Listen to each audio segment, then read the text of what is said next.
Hi everyone, I'm Eka Jayantari and today I will present about English for negotiating. So, in this presentation, I will tell you about three contents. They are negotiating an overview, phrasal verbs and idioms for negotiating, and cross-cultural tips. And the first one is an overview of negotiating. Before that, let me explain to you what is negotiating. Negotiation is a dialogue between two or more parties with the intention of reaching a mutually beneficial outcome or resolving a conflict. And then here are the overview of a negotiating. There are 5 points. The first one is opening, the second one is first move, the third one is question, the fourth is bargaining, and the last is agreement and close. So in doing a negotiation, you should know an overview of a negotiations. Let's move to the opening. So here are the example of how to opening a negotiation.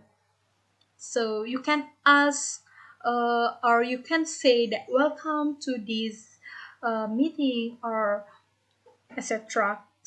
So here is the example of um, a statement or a question to open a negotiation. And next is first move. When you want to do a negotiation, you need to know how to uh, begin the negotiation. So you can say what is the objectives that you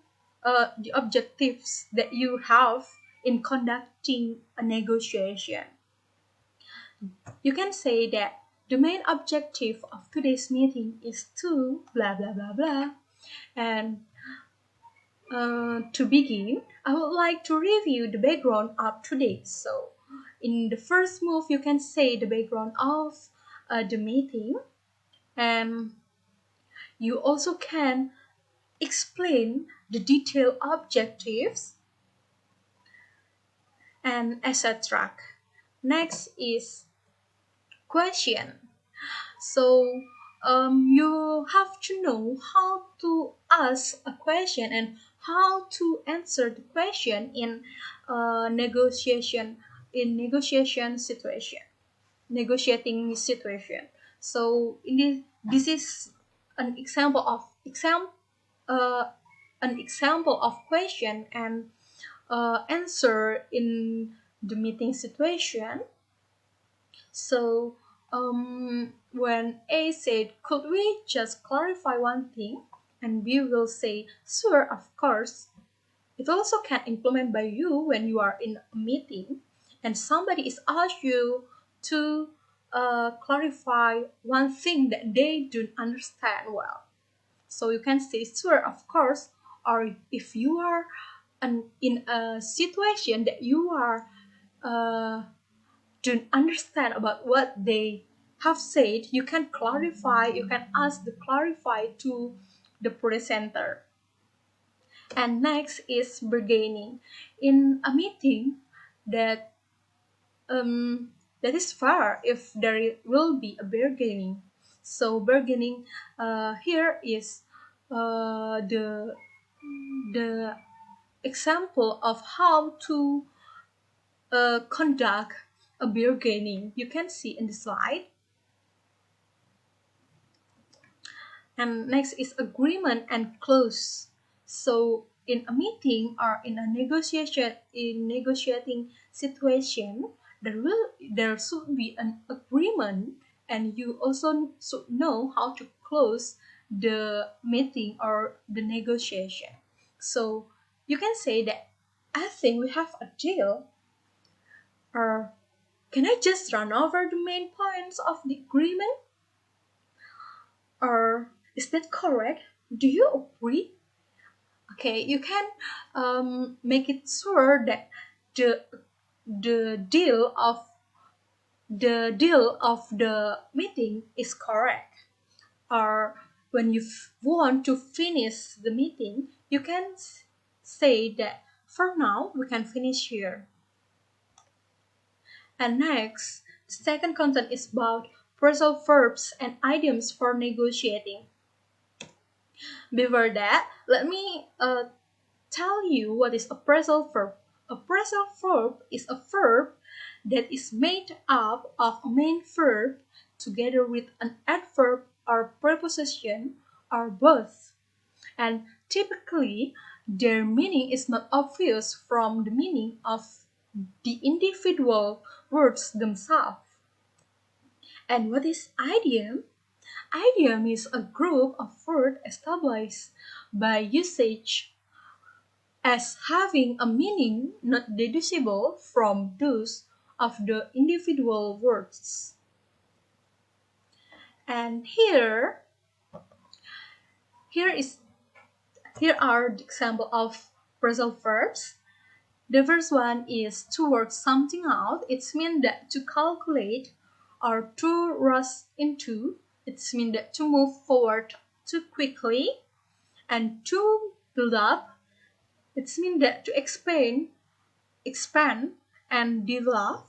And to carry on, it's mean to continue. To iron out, it's mean that to remove. And to come down, it's mean that to reduce a bargaining position. So these are the example of phrasal verbs that use in negotiation or in the meeting, but there also another example, so you can find it yourself, right? Next is about idioms. So in this topic, there are two kinds of idioms. The first one is idioms as a strategy, or idioms that use in a strategy, and idioms that use in a progress or show a progress. And here are the example of idioms that use as in the strategy. The first one is keep your cards close to your chest. It means that don't reveal your position, and keep something up your sleeve. It means that hold bargaining points back for later in the negotiation. And let's play by ear. It means that listen and improvise accordingly. Don't show your hand yet. It means that reveal your position. And stick to your guns. It means that maintain your positions. So beside this example, you can also find another example by yourself, right? And next is idioms in progress or as a progress. You can say that we are going round in a circle. It means that repeat without making progress. And we both needs to give a little ground here. It's mean make concessions, or we are getting bogged down. It's mean that focusing too much on one thing and not making progress. Or we broke the deadlock. It's mean that move past a major sticking point. Or we clinched a deal. It's mean that reach agreement. So far, do you understand what is idiom and phrasal verb and what is the example of that? Alright. Next is about cross-cultural tips. Here are some point of cross-cultural tips. The part one is cultural in relation building, cultural in negotiating strategy, cultural in the individual, and cultural in time. And Here are the example of the list of uh, some cultures in relation building. The first one is some cultures view opening process of relationship building as extremely important. And next, some cultures have strict rules regarding the use of names and titles, and some cultures appreciate attempts to learn about and take an interest in a country, and some cultures see the exchange of business cards as an important ritual. And you also can find out the other cultures of relation building. Next is negotiating strategy. There are so many cultures in negotiating strategy. The first one is some cultures favor consensus, collaboration, and win-win over aggressive competition. And some cultures appreciate flexibility over excessive planning, and some cultures prioritize specific selling propositions. Is it technology, needs, and price? And some cultures employ indirect communication styles in preference to straight speaking, and some cultures also use silence to indicate agreement, not hostility. So those are the example of negotiating strategy cultures, but there are also another cultures that you can find by yourself. Next is the cultures of individual. Some cultures conduct negotiation with teams, not with individuals, and some cultures change slowly to recognize women as negotiation, and some cultures view the company as more important than the individual, and some cultures value personal connection and contracts in business and society. And next is about the cultures of time.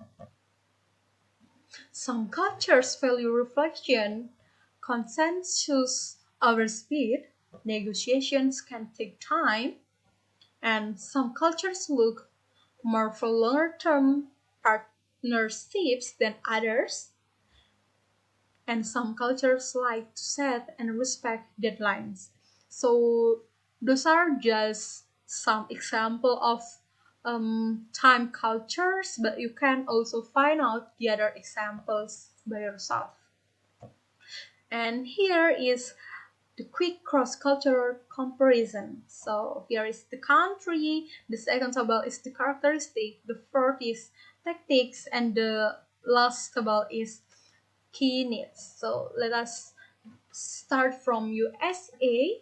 In USA, the characteristic of the characteristic is enthusiastic and open to and competitive, friendly, superficial, action oriented, and impatient. And tactics in USA, the tactics are time pressure, tactics in bargaining, tactics small concession, and tactics power or threat. And key needs win the best, win the best deal, get result, and cooperation recognized. So this is all about USA, and you can also see from Japan. The characteristic of Japan is formal and polite, group focused, impulsive, and etc. You can read in the slide.